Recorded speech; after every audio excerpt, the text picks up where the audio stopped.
नमस्कार बच्चों, मैं प्रोफेसर अंतिमा पांडे।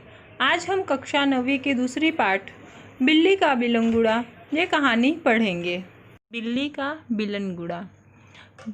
बिल्ली का बिलंगुड़ा यानी बिल्ली का बच्चा, जिसके लेखक राजेंद्र लाल हांडा जी हैं। आपका जन्म 1912 में हुआ। राजेंद्र लाल हांडा जी एक जाने माने कथाकार। आपकी रचनाएं पत्र पत्रिकाओं में सतत प्रकाशित होती रहती है। समसामयिक विषयों पर आपकी रचनाएं सामाजिक समस्याओं को उद्घाटित करती है। गद्य संबंधी जीवन की किसी घटना का रोचक प्रवाही वर्णन कहानी होती है। इसमें किसी सत्य का उद्घाटन होता है। हास्य कहानी में इसे हल्के फुल्के हंसी के अंदाज में प्रस्तुत किया जाता है। प्रस्तुत पाठ में लेखक हांडा जी ने हास्य के माध्यम से गलतफहमी के कारण उत्पन्न हुई विशेष स्थितियों का वर्णन किया है। इसकी विधा जो है बिल्ली का बिलंगुड़ा, इसकी विधा जो है वो है हास्य कहानी। तो बच्चों आइए हम हास्य कहानी का ये बिल्ली का बिलंगुड़ा ये पाठ पढ़ते हैं। बिल्ली का बिलंगुड़ा यह एक हास्य कहानी है। इसमें लेखक ने अपने साथ हुई घटना को एक हास्य माध्यम से प्रस्तुत किया है, जिसे कि पढ़कर पाठक को भी बहुत आनंद आता है। तो आइए हम ये कहानी बिल्ली का बिलंगुड़ा पढ़ते हैं। एक समय था जब घरों में बिल्ली का आना जाना बुरा समझा जाता था, परंतु आजकल की परिस्थिति के कारण पुरानी विचारधारा और परंपरा एकदम घपले में पड़ गई है। वही विचार ठीक समझा जाता है जिससे काम चले। पिछले दिनों हमारे घर में बहुत चूहे हो गए थे। उन्हें घर से निकालने के बहुतेरे प्रयत्न किए गए, पर हमारी एक न चली। आटे और अनाज के लिए लोहे के ढोल बनवाए गए। यह उपाय कुछ दिनों तक कारगर रहा, परंतु आँख बचाकर चूहे इन ढोलों में भी घुसने लगे। इस समस्या पर कई मित्रों से परामर्श किया गया। आखिर यह फैसला हुआ कि घर में एक बिल्ली पाली जाए। इस प्रस्ताव पर किसी को आपत्ति न थी। घपले यानी गोलमाल गड़बड़ी, और प्रयत्न यानी कोशिश, परामर्श यानी सलाह मशवरा, आपत्ति यानी परेशानी। एक समय था जबकि घरों में बिल्ली का आना जाना बुरा समझा जाता था। पहले के लोग क्या करते थे, घर में अगर बिल्ली आती जाती थी तो सब बोलते थे बिल्ली ने रास्ता काट दिया, बिल्ली का आना जाना अशुभ माना जाता है और शुभ, ऐसा पहले के लोगों का विचार था। लेकिन समय के साथ साथ वह सबके बदलते गए। जैसे जिसका काम चलने लगा उसी तरह से सब अपना काम चलाने लगे। उसी के अनुसार लेखक बता रहे हैं कि उनके घरों में बहुत सारे चूहे हो गए थे, जिससे कि वो बहुत परेशान हो गए थे। और उसकी परेशानी के कारण वो पहले तो चूहे जो थे वो सारा अनाज खा जाते थे, कपड़े वगैरह सब काट देते थे, ख़राब कर देते थे। इसके लिए सब घर वाले परेशान हो गए थे। और चूहे से बचने के लिए अनाज को और आटे इन सबको बचाने के लिए लोहे के ढोल भी बनवाए जाते हैं। यानी लोहे के ड्रम जैसा होता है जिसमें अनाज वगैरह रखा जाता है, उसको भी लाया जाता है। कुछ दिन तो अनाज उसमें आसानी से लेखक रखते हैं, लेकिन फिर भी कुछ दिनों के बाद चूहे उसमें भी घुस जाते हैं। इसकी वजह से वो परेशान हो जाते हैं और अपने फिर दोस्तों से मित्रों से सलाह मशवरा करते हैं, और वो उनके दोस्त लोग ने उनको सलाह दिया कि घर में बिल्ली पाल ली जाए, क्योंकि बिल्ली चूहों की दुश्मन है। इस वजह से लेखक अंत में आकर बिल्ली को पाल लेते हैं। चुनांचे एक बिल्ली लाई गई। उसकी खूब खातिर होने लगी। कभी बच्चे दूध पिलाते, कभी रोटी देते। उसने विधिपूर्वक चूहों का सफाया शुरू कर दिया। देखते ही देखते चूहे घर से गायब हो गए। सब लोग बड़े खुश हुए। बिल्ली प्रायः सब लोगों की थाली से जूठन ही खाती, इसलिए हमें उसका कोई खर्च भी नहीं पड़ा। 2 महीने बाद वह समय आ गया जब हम चूहों को तो भूल गए और बिल्ली से तंग आ गए। हमने सोचा, चूहे तो खाली अनाज ही खाते थे, कम से कम परेशान तो नहीं करते थे। यह बिल्ली खाने में भी कम नहीं और हमें तंग भी करती रहती है। उसके प्रति हमारा व्यवहार बदल गया। तब लेखक के घर में चुनांचे यानी तुरंत बिल्ली लाई जाती है और उसकी जब हमारे घर में कोई भी चीज़ नई आती है तो हम उसकी बहुत अच्छे से देखभाल करते हैं।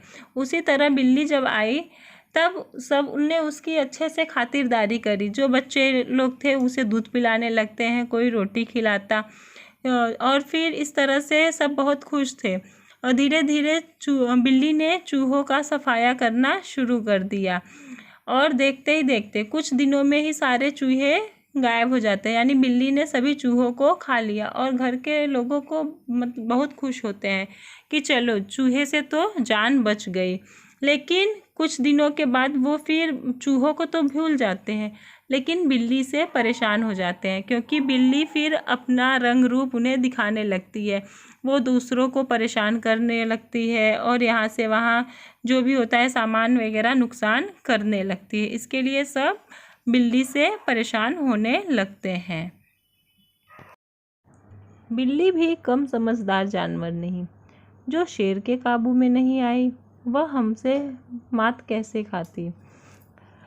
उसने भी अपना रवैया बदल दिया।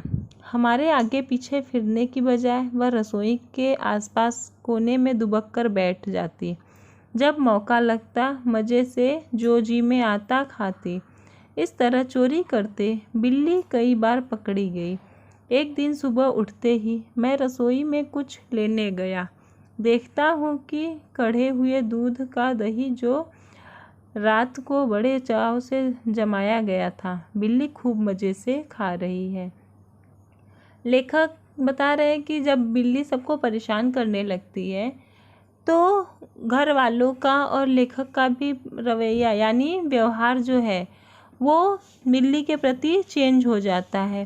तो सब कहते हैं बिल्ली भी बहुत चालाक जानवर है, जो कि यहाँ पे मुहावरा है, जो कि शेर के काबू में ना आ सके, यानी वो शेर से भी ज़्यादा होशियार यहाँ पर बताया गया है कि उसे भी मात दे देती है। तो ये लेखक और उनके परिवार से कैसे मात खाती, यानी उनसे कैसे हार जाती है, तो उसने भी अपना रवैया बदल लिया। बिल्ली भी लेखक के प्रति और लेखक के परिवार वालों के प्रति अपना व्यवहार उसने भी बदल लिया। तो वह लोगों के पहले जब आई थी नई नई बिल्ली, तो वह लोगों के आसपास घूमती थी, उनके पास बैठती थी। लेकिन जब उनका घर वालों का व्यवहार बिल्ली के प्रति बदल जाता है तो उसने भी अपना व्यवहार बदल लिया और वह चुपचाप कहीं एक कोने में बैठी रहती या फिर रसोई के आसपास में ही बैठी रहती थी। और जब मौका मिलता तो जाके वह कोई भी सामान होता, कुछ भी किचन में जैसे दूध दही वगैरह ये सब होता, वो चुपचाप खा जाती थी। एक दिन लेखक सुबह देखते हैं कि वो रात को जो दही जमाया हुआ था, जो लेखक ने बहुत चाव से, यानी उनकी बहुत ज़्यादा ही इच्छा थी उसको खाने की, दही को खाने की, उन्होंने जमवाया था। वो सुबह सुबह देखते हैं कि बिल्ली जो है वो दही पर लगी हुई है, खाने पर लगी हुई है। तब लेखक को बहुत ज़्यादा ही गुस्सा आ जाता है। अब चिंता हुई कि बिल्ली से कैसे पीछा छुड़ाया जाए। मेरा नौकर बहुत होशियार है। रात को काम खत्म करके जाने से पहले उसने एक खाली बोरी के अंदर 2 रोटियां डाल दी और चुपके से एक तरफ खड़ा होकर बिल्ली का इंतजार करने लगा। बिल्ली आई, वह एकदम रोटियों पर झपटी। नौकर ने तुरंत बोरी का एक सिरा पकड़ कर उसे ऊपर से बंद कर दिया। रस्सी के साथ बोरी का मुंह बांध दिया गया। चूँकि अब रात के 10 बजे थे। मैंने अपने नौकर अमरू से कहा कि सवेरे बिल्ली को कहीं दूर छोड़ आए, जिससे वह इस घर में वापस न आ सके। लेखक तो पहले बिल्ली को बहुत चाव से यानी बहुत खुश होकर लेकर आते हैं कि वो चूहों का सफाया करेगी, लेकिन उनको थोड़ी ना पता था कि चूहा मरने के बाद फिर इतना बड़ा मुसीबत आ जाएगा बिल्ली को पालने का। तो फिर उनको अब चिंता होने लगती कि इस बिल्ली से किस तरह से पीछा छुड़ाया जाए। उनका नौकर जो होता है, लेखक का नौकर जो होता है अमरू, वह बहुत ही चालाक रहता है। एक रात उसने एक बोरी लिया और उसमें 2 रोटी डालकर बिल्ली को पकड़ने का उपाय सोच लिया, और वह एक कोने में बोरी में रोटी डालकर एक कोने में खड़ा हो जाता है। और जैसे ही बिल्ली रोटी देखकर उसे खाने के लिए उस पर झपटती है, तो अमरू तुरंत बोरी का मुंह बंद करके उसे बांधकर एक कोने में रख देता है। और फिर लेखक उसे बताते हैं कि कल सुबह, क्योंकि रात बहुत ज़्यादा हो गई थी, इसके लिए वो कहते हैं कि कल सुबह जाना और इसे कहीं बहुत दूर, घर से बहुत दूर ऐसी जगह छोड़ना जिससे बिल्ली वापस घर पे न आ सके। ऐसा लेखक अपने नौकर अमरू से बोलते हैं। सब लोगों को चाय पिलाते पिलाते अमरू को अगले दिन 8 बज गए। मैंने याद दिलाया कि उसे बिल्ली को भूली भटियारिन की तरफ छोड़ कर आना है। बोरी कंधे पर लटका अमरू चल दिया। बात आई गई हो गई। मैं हजामत और स्नान आदि में व्यस्त हो गया, क्योंकि 9:30 बजे दफ्तर जाना था।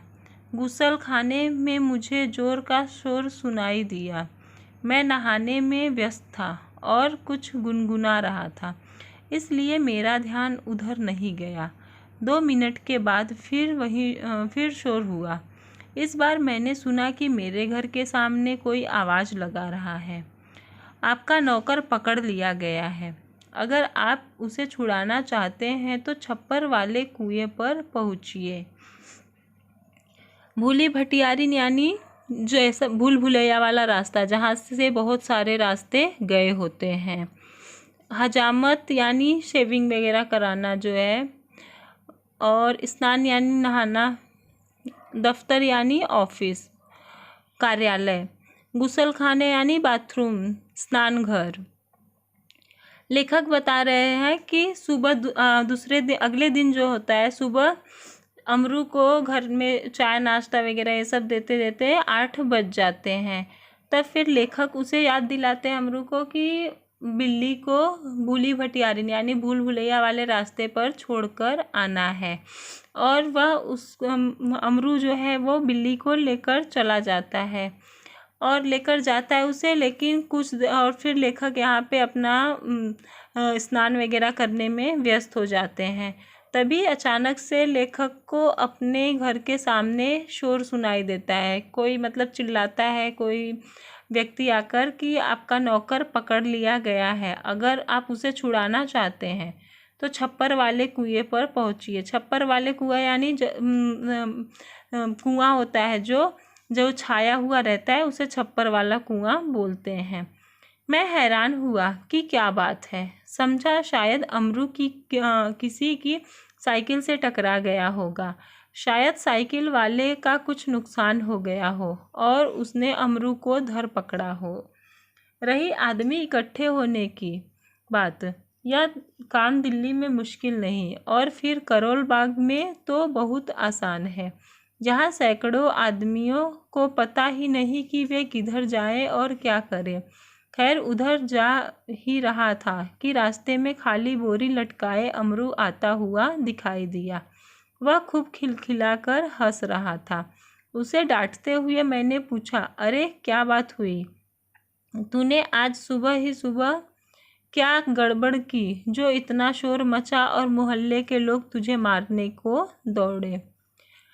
लेखक जो है वो बहुत हैरान हो जाते हैं, यानी उनको बहुत ताज्जुब होता है कि सुबह सुबह आखिर अमरू ने ऐसा क्या कर दिया। अमरू जो रहता है वो लेखक का नौकर रहता है।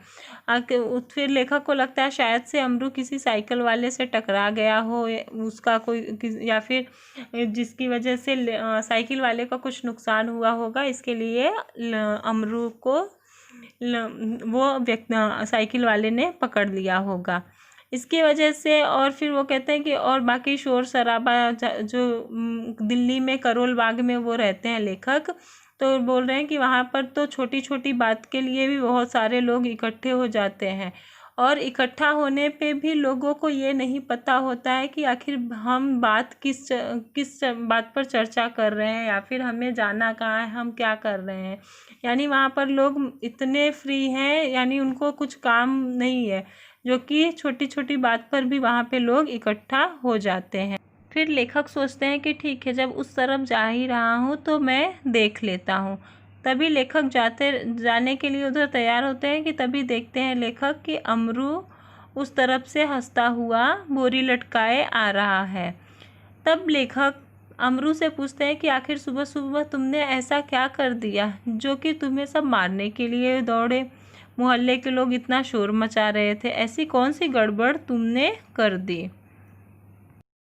अमरू को कुछ कहना नहीं पड़ा। उसके पीछे कुछ आदमी आ रहे थे। उन्होंने मुझे सारा मामला समझा दिया। बात यह हुई कि जैसे अमरू कंधे पर बोरी लटकाए बिल्ली को छोड़ने जा रहा था, कुछ लोगों को शक हुआ कि बोरी में बच्चा है। 2 आदमी चुपके चुपके उसके पीछे हो लिए। उन्होंने देखा कि बोरी अंदर से हिल रही है। बस उन्हें विश्वास हो गया कि इस बदमाश ने किसी बच्चे को पकड़ा है। अमरू स्वभाव से अल्पभाषी है, कुछ मस्खरा भी है। वह चुप रहा। देखते देखते 50 आदमी इकट्ठे हो गए। उनमें से एक चिल्लाकर कहने लगा, घेर लो इस आदमी को। यह बदमाश उसी गिरोह में से एक है जिसका काम बच्चे पकड़ना है। उस जगह से पुलिस थाना भी बहुत दूर नहीं था। एक आदमी लपक कर थाने गया और वहाँ से थानेदार और एक सिपाही को बुला लाया। थानेदार को देखते ही एक उत्साही दर्शक अपने कुर्ते की बाहें ऊपर चढ़ाते हुए बोला, दरोगा जी, ऐसा नहीं हो सकता कि आप इस बदमाश को चुपचाप यहाँ से ले जाएं और कानूनी कार्यवाही की आड़ में इसे हवालात में के मज़े लेने दें। पहले इसकी जी भर के मरम्मत होगी। गजब नहीं है कि भरे मोहल्ले से बच्चे उठा लिए जाए। 2 दिन हुए पास वाली गली से एक बच्चा गुम हो गया। देवनगर से तो कई उठाए जा चुके हैं। आप बाद में इसके साथ जो चाहे करें, पहले हम लोग इसकी पिटाई करेंगे। भीड़ में से दसियों ने इस सुंदर प्रस्ताव का समर्थन किया और लोग अमरू को पीटने के लिए मानो तैयार होने लगे।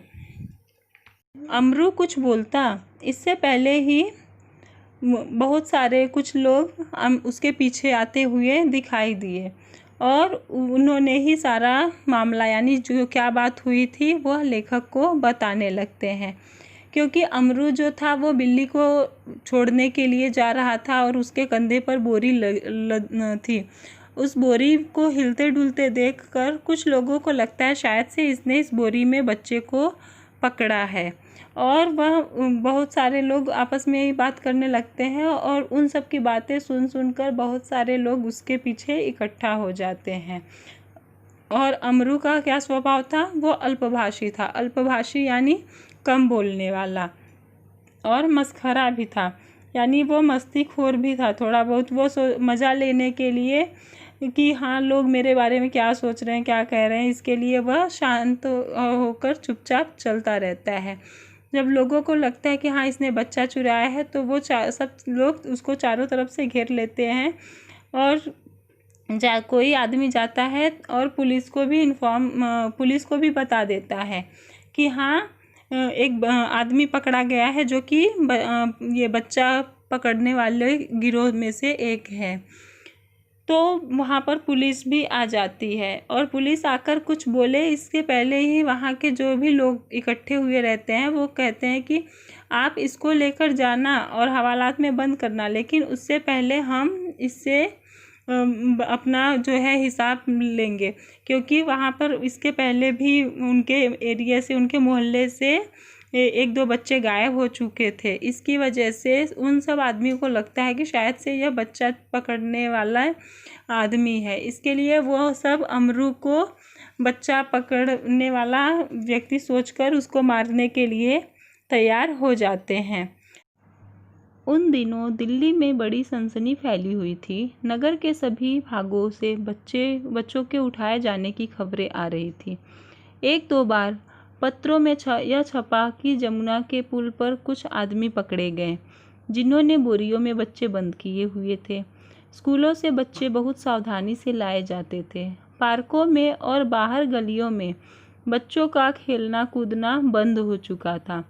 दिल्ली नगर पालिका और संसद में इसी विषय पर अनेक सवाल जवाब हो चुके थे, इसलिए इस मामले में राजधानी के सभी नागरिकों की दिलचस्पी थी। आश्चर्य इस बात का नहीं कि लोगों ने अमरू पर संदेह क्यों किया, बल्कि इस बात का था कि उन्होंने अभी तक उसकी मार पिटाई शुरू क्यों नहीं कर दी। वातावरण में सनसनी और तनाव की कमी न थी। लेखक बता रहे हैं कि अमरू को लोग इसलिए पकड़ते हैं क्योंकि उस समय दिल्ली में बहुत बच्चे पकड़े जा रहे थे, क्योंकि कुछ गुंडों का गिरोह आया हुआ था। यानी उनके कुछ समूह थे जो कि बच्चों को पकड़कर उठाने का काम कर रहे थे। इसके लिए अमरू को देखकर लोगों को शक होता है कि शायद से इसने एक बोरी में बच्चे को बंद किया है, क्योंकि उस समय जहाँ भी न्यूज़ चैनल खोलो, टीवी खोलो, तो उसमें न्यूज़ समाचार में बच्चों के उठाए जाने का खबर आ रहा था, और अखबारों में आदि पत्रों के माध्यम से हमेशा बच्चे यहाँ पकड़े गए। कुछ लोग बोल रहे थे कि जमुना के पुल पर कुछ आदमी पकड़े गए हुए हैं जो कि बच्चों को बोरी में बंद करके रखे थे। तो ऐसा समाचार सुनकर सब लोगों के दिमाग में यही बात बैठ जाती है कि जो भी आदमी है, जो ये अमरू है, यह बोरी में लेकर जा रहा है तो उसमें बच्चा रहेगा। इसकी वजह से सब उसे घेर लेते हैं, लेकिन अभी तक सब बात ही कर रहे होते हैं। किसी ने अमरू की पिटाई शुरू नहीं की। इस बात पर लोगों को आश्चर्य होता रहता है कि क्यों नहीं अब तक इसको हम लोग ऐसे ही पकड़ के रखे। इसने इतना बड़ा काम किया, इतना बुरा काम किया है कि बच्चे को पकड़ने का काम किया है, तो हमें तो अब तक इसको मारना चाहिए था। ऐसा सब आपस में विचार कर रहे थे। इस पर फिर अगर थानेदार और पुलिस का सिपाही वहां न होते तो अब तक अमरू पर भीड़ टूट पड़ी होती। थानेदार ने आते ही अमरू की कलाई पकड़ ली और पूछा, बोल, यह बच्चा तूने कहाँ से उठाया है और तू इसे कहाँ ले जा रहा है? बता, कहाँ है तेरे और सब साथी? आज उसका सुराग लगाकर ही हटूंगा। अमरू अब तक तो दिल में हंस रहा था, मगर थानेदार की धमकियों से कुछ घबरा गया। दबी आवाज में वह थानेदार से बोला, सरकार, मैंने किसी का बच्चा नहीं उठाया, न मैं बदमाश हूँ। मैं तो एक भले घर का नौकर हूँ, रोटी चौका करता हूँ और अपना पेट पालता हूँ। तो फिर जब पहले तो सब आते हैं और सब आपस में ऐसे ही बात करते रहते हैं कि कोई इसको मारना है, इसको पीटना है, लेकिन वहाँ पर पुलिस और थानेदार और पुलिस का सिपाही वगैरह आदि खड़े हुए थे, हवलदार लोग। इसकी वजह से भीड़ जो है वह अमरू को नहीं मार पाती है। लेकिन फिर जब पहले तो अमरू इन सबको देख कर हंस रहा था कि वो कुछ भी अपने दिमाग में कुछ भी बात बैठाकर मनगढ़ंत कहानियाँ बनाकर लोगों को बता रहे हैं। लेकिन जब थानेदार उसको धमकी देता है कि बता तेरा गिरोह कहाँ है, अमरू से जब ऐसा पूछने लगता है कि तू किस समूह के लोगों से मिला हुआ है, किस ग्रुप से मिला हुआ है और तेरे सब साथी और कौन कौन है, आज तू बता, नहीं तो तेरी बहुत पिटाई होगी। तब अमरू घबरा कर वह अपना सब सच बता देता कि मैंने किसी भी बच्चे को नहीं उठाया है, मैं तो एक शरीफ घर का एक नौकर हूँ और मैं कोई गुंडा बदमाश नहीं हूँ। मैं तो रोटी बनाता हूँ, रोटी चौका करता हूँ, यानी घर का काम काज करता हूँ और उससे ही अपना गुजारा करता हूँ, अपना पेट पालता हूँ, यानी अपना गुजारा करता हूँ। मैंने ऐसा कोई भी गलत काम नहीं किया है जिससे मुझे लोग मारे या पीटे, मैं तो एक शरीफ इंसान हूँ, ऐसा अमरू उस थानेदार से कहता है। जो आदमी थानेदार को बुलाकर लाया था क्रोध में आकर बोला, क्यों बकता है बे? दरोगा जी ऐसे नहीं यह मानेगा, 2-4 बेंत रसीद कीजिए। दरोगा ने बगल से निकालकर बेंत अपने हाथ में ले ली ही थी कि अमरू नम्रतापूर्वक झुका और बोला, सरकार आप जितना चाहे मुझे पीट ले, पहले यह तो देख लीजिए कि इस बोरी में है क्या। हुक्म हो तो चलिए थाने चले। यद्यपि थानेदार इस बात पर राजी हो गए थे, पर भीड़ कब मानने वाली थी। लोग चिल्ला उठे, हरगिज नहीं, ऐसा कभी नहीं होगा, हम सब इस आदमी की बदमाशी के गवाह हैं, मामला कभी दबने नहीं देंगे। थानेदार डर गए कि उनकी नीयत पर लोगों को शक हो रहा है। उन्होंने अमरू से कहा, अच्छा बोरी को नीचे रखो, इसका मुंह खोलो। आज हमारे समाज में ज़्यादातर पुलिस वालों को, थानेदार वालों को सब रिश्वतखोर, घूसखोर ऐसा समझते हैं। इसके लिए सब लोग जो भीड़ में इकट्ठा हुए रहते हैं वो कहते हैं कि थानेदार से कि यह ऐसे नहीं मानेगा और यह कुछ भी बोल रहा है, यह शरीफ नहीं बल्कि यह बदमाश है और इसने बच्चे को पकड़ा है। इसके लिए पहले इसको आप 2-4 बेंत रसीद कीजिए, यानी इसको 2-4 डंडे इसको मारिए, तब जाके यह सब सच बताएगा। लेकिन अमरू जो है वह एकदम नम्रतापूर्वक, यानी उनसे पोलाइटली बात करता है, एकदम सीधे से बात करता है और कहता है कि आप पहले मुझे मारने से पहले आप इस बोरी में है क्या वो तो देख लीजिए। अगर आपको इस पर नहीं बात हो रहा, चलिए हम थाने चलते हैं और वहाँ पर बात कर लेंगे, ऐसा अमरू थानेदार से बोलता है। लेकिन भीड़ में जो लोग इकट्ठे रहते हैं वो कहते हैं, नहीं, हम इसे थाने नहीं ले जाने देंगे, क्योंकि आप थाने ले जाएंगे और बात को दबा देंगे। तो फिर थानेदार को भी ऐसा लगता है कि शायद से सब भीड़ में इकट्ठे लोगों को मुझ पर शक हो रहा है, मेरी नीयत पर शक हो रहा है। इसके लिए वो अमरू से कहते हैं, ठीक है, अच्छा बोरी को नीचे ज़मीन पर रखो और इसका मुंह खोलो। अमरू शांतिपूर्वक नीचे बैठ गया और धीरे से उसने बोरी का मुंह खोल दिया। जैसे ही बोरी का मुंह खुला, बिल्ली का बिलंगुड़ा छलांगे मारता हुआ एक तरफ भाग गया और लोग देखते ही रह गए। थानेदार की भी समझ में नहीं आया कि अब वह क्या करे। वह थाने की तरफ मुड़ा और एक तांगे वाले की पीठ पर बेत मारते हुए बोला, जानते नहीं कि रास्ते पर तांगा खड़ा करना नहीं चाहिए। इस प्रकार अपनी झेप मिटाने का यत्न करते हुए दरोगा जी चले गए और अमरू हंसता हुआ घर वापस आ गया।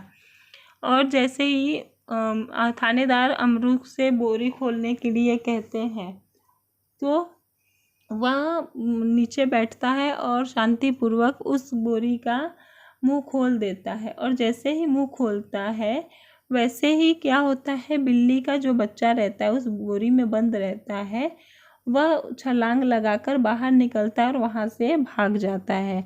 लोग देखते रह जाते हैं और फिर सबका मुंह बंद हो जाता है, क्योंकि सबको लगता है उसमें बच्चा है, लेकिन उसमें तो बिल्ली का बच्चा था। और फिर थानेदार भी शर्मा जाता है, उसको भी संकोच लगने लगता है, उसको भी खुद की बातों पर लज्जा आने लगती है कि आखिर वो उसने क्या किया, बिना जाने सुने ही उसने इतना बड़ा अमरू पर इल्ज़ाम लगाया। और फिर वह वह भी थानेदार वहाँ से भी चला जाता है, क्योंकि अब तो वो कुछ नहीं कर सकता है। और फिर वह अब जाने लगता है और रास्ते में एक तांगे वाला खड़ा रहता है, तो उसको बेत मारते हुए कहता है, उसको ऊपर डंडे मारते हुए कहता है कि ये रास्ते में तांगा खड़ा करते हो, जानते नहीं कि यह एक करना मतलब जुर्म है। इस प्रकार वह अपनी झेप मिटाने का यत्न करता है, यानी इस तरह से वह संकोच को अपने छुपाने का, अपने लज्जा को छुपाने का वह कोशिश करता है। और अमरू वहाँ से फिर हंसता हुआ चला जाता है। तो इस तरह से लेखक ने एक घटना को हास्य घटना के माध्यम से पाठक के सामने प्रस्तुत करने का प्रयत्न किया। उन्होंने ऐसा इस कहानी को एक हास्य कहानी के माध्यम से हमें समझाया है।